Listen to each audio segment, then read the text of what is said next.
Eu sou Sebastian e essa noite nós vamos abordar o tema Escala Espírita, Progressão dos Espíritos e Anjos e Demônios. Como o tema é relativamente longo, dentro do livro, nós vamos pensar alguns tópicos principais. Para isso a gente vai utilizar a linguagem do Kardec, do Livro dos Espíritos, e mais algumas informações coletadas e a nossa própria opinião. Tá? A primeira pergunta foi: os espíritos são iguais ou existe entre eles uma hierarquia? Há um número determinado de graus de perfeição entre os espíritos? E a resposta foi: eles pertencem a diferentes ordens, segundo o grau de perfeição que alcançaram. O número é ilimitado, pois não existe entre essas ordens uma linha divisória, uma linha de demarcação. E assim se podem multiplicar ou restringir as divisões à vontade.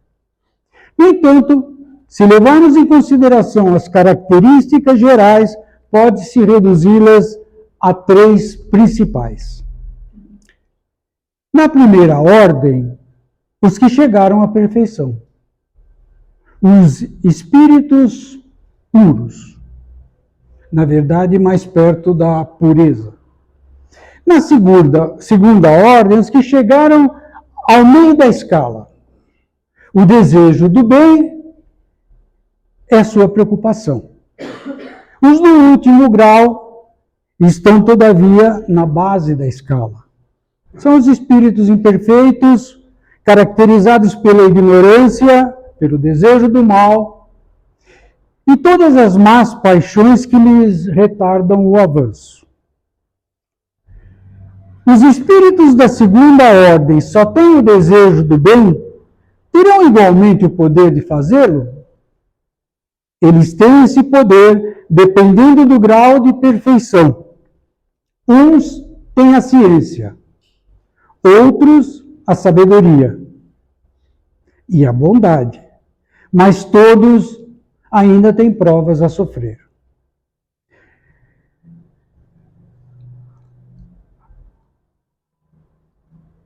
Os espíritos da terceira ordem são essencialmente maus? Não. Uns não fazem nem o bem, nem o mal. Outros, ao contrário, se comprazem no mal e ficam satisfeitos quando encontram ocasião para praticá-lo.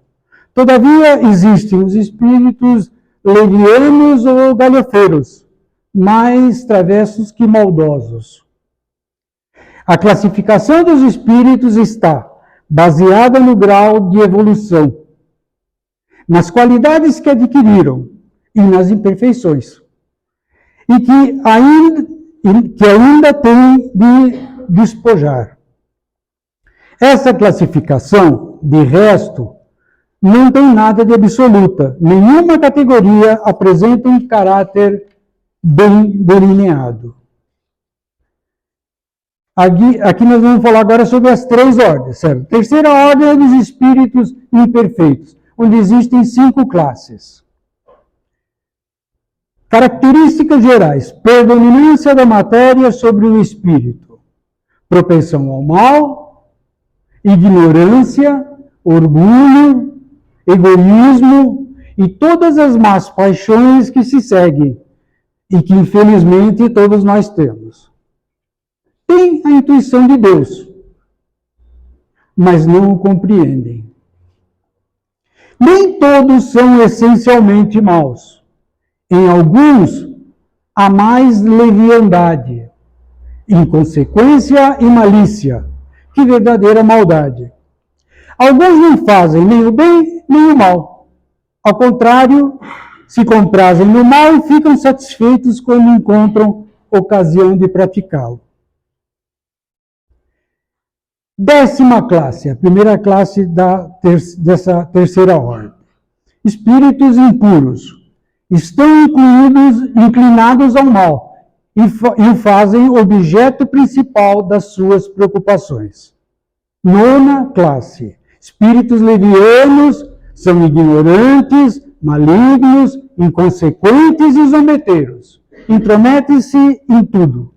Respondem a tudo, sem consideração com a verdade. Oitava classe. Espíritos pseudo-sábios. Seus conhecimentos são muito amplos, mas acreditam saber mais do que em realidade sabem. Sétima classe. Espíritos neutros. Não são bons o bastante para fazer o bem, nem excessivamente maus para praticar o mal. Inclinam-se tanto para um lado como para o outro, e não se elevam sobre a condição vulgar da humanidade, tanto moral como em inteligência. Sexta classe, espíritos batedores e perturbadores. Esses espíritos não formam propriamente dito uma classe distinta, no que diz respeito às suas qualidades pessoais. Podem pertencer a todas as classes da terceira ordem. Manifestam-se frequentemente por sua presença por efeitos físicos. Segunda ordem, espíritos bons. 4 classes. Características gerais. Predominância do espírito sobre a matéria. Desejo do bem. Suas qualidades e seu poder para fazer o bem estão na proporção do grau a que chegaram. Alguns têm a ciência, outros a sabedoria. Os mais avançados unem ao saber as qualidades morais. Quinta classe, espíritos benevolentes.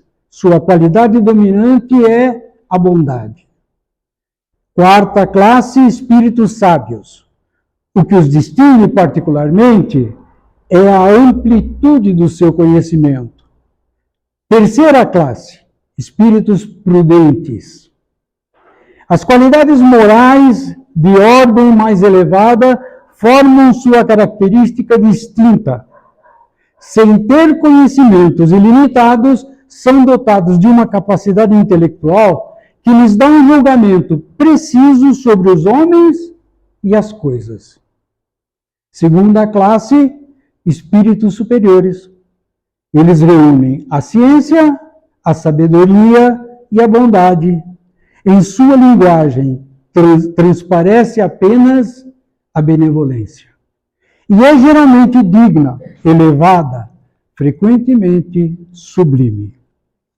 Primeira ordem, espíritos puros. Características gerais. A influência da matéria é nula. Superioridade intelectual e moral absoluta em relação aos espíritos de outras ordens. Percorreram todos os graus da escala e se despojaram de todas as impurezas da matéria, havendo atingido a soma das perfeições a que a criatura é susceptível. Não tem mais a sofrer nem provas, nem expiações. Os espíritos são bons ou maus por natureza, ou são eles mesmos que se aperfeiçoam? Entre os espíritos, alguns foram criados bons e outros maus? Os próprios espíritos se aperfeiçoam. Ao se aperfeiçoarem, passam de uma ordem inferior a uma superior. Deus criou todos os espíritos simples e ignorantes, ou seja, sem conhecimento. Dá-lhes uma missão com a finalidade de esclarecê-los e fazê-los chegar progressivamente à perfeição, pelo conhecimento da verdade e para aproximá-los dele. Há espíritos que ficarão eternamente nas ordens inferiores? Não. Todos se tornarão perfeitos. Eles mudam, mas isso é demorado. Porque, como dissemos uma outra vez, um Pai justo e misericordioso não pode banir eternamente seus filhos. Seria Deus pior que o homem? Comentário. Se olharmos essas classificações do ponto de vista e da visão de pesquisadores mais contemporâneos, a classificação dos espíritos é feita em 12 classes, chamadas de densidades ou dimensões. Quanto mais alta a densidade, menos materializado e mais leve é o espírito. Os reinos da primeira densidade são os minerais. Na segunda, os vegetais. E animais mais selvagens. Alguns animais domésticos e humanos ficam na terceira densidade. E uma vez entendido alguns princípios éticos e morais, e depois de viver experiências dentro da escola de terceira densidade, alcançando conhecimentos de vida espiritual, ética e amor, os espíritos, para alcançarem níveis mínimos, têm condições de ser o trigo da colheita periódica desta sala de aula planetária. Isto pode se dar individualmente, quando uma alma assim fizer jus, no término de um ciclo planetário, ou num evento de elevação coletiva, junto com aquele órgão. Então, as almas encarnadas podem passar para a quarta densidade, hoje espiritual, e daí para a quinta densidade, onde os mundos deixam de ser de provas e passam a ser agora de regeneração. Ressaltemos que os espíritos conquistam seu grau de pureza individualmente, definindo o seu posicionamento, mas também em função da quantidade de espíritos que possam se elevar, uma vez atingida a massa crítica, influenciam na elevação daquele coletivo, mônada ou população planetária. Vale salientar que os espíritos são criados simples, e à medida que vão se fragmentando, formando fractais espirituais e descendo através dos reinos para a vivência na experiência da dualidade, vão também bloqueando temporariamente as memórias do todo, se transformando numa entidade simples e ignorante, como se fosse uma criança. A partir das escolhas, ele pode seguir a polaridade positiva do bem e do amor, do bem e do amor, do respeito e do entendimento de que todos somos um, ou uma parte do poder central, Criador ou Deus, e agir em sintonia com a energia da criação divina. Por outro lado, o espírito pode seguir a polaridade negativa e agir em proveito próprio, não se importando com os efeitos e influência de suas ações nos demais elementos da coletividade. A tentativa de subir através do egoísmo, maldade, provoca prejuízos na coletividade.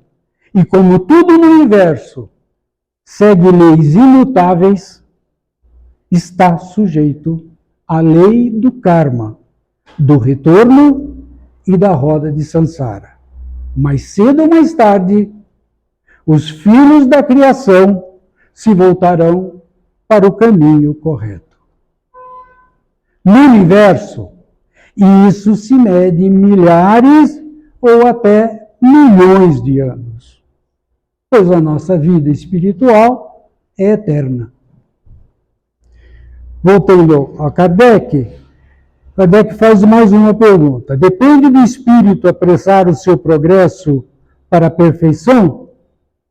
Os espíritos podem degenerar? Certamente alcançam essa perfeição mais ou menos rapidamente, segundo o seu desejo e submissão à vontade de Deus. Uma criança dócil não se instrui mais rapidamente que uma rebelde? Pode permanecer estacionário o espírito, mas não retrocede. Deus não pode livrar os espíritos das provas que devem sofrer para chegarem à primeira ordem? Como podem os espíritos em sua origem, quando ainda não trazem consciência de si mesmos, ter a liberdade de escolher entre o bem e o mal? Se tivessem sido criados perfeitos, não teriam merecimento para desfrutar dos benefícios dessa perfeição. Onde estaria o mérito sem a luta? Por outro lado, a desigualdade que existe entre eles é necessária à sua personalidade. E a missão que lhes cabe, em seus diferentes graus, está na vontade da providência, com vistas à harmonia do universo. O livre-arbítrio se desenvolve à medida que o espírito adquire a consciência de si mesmo.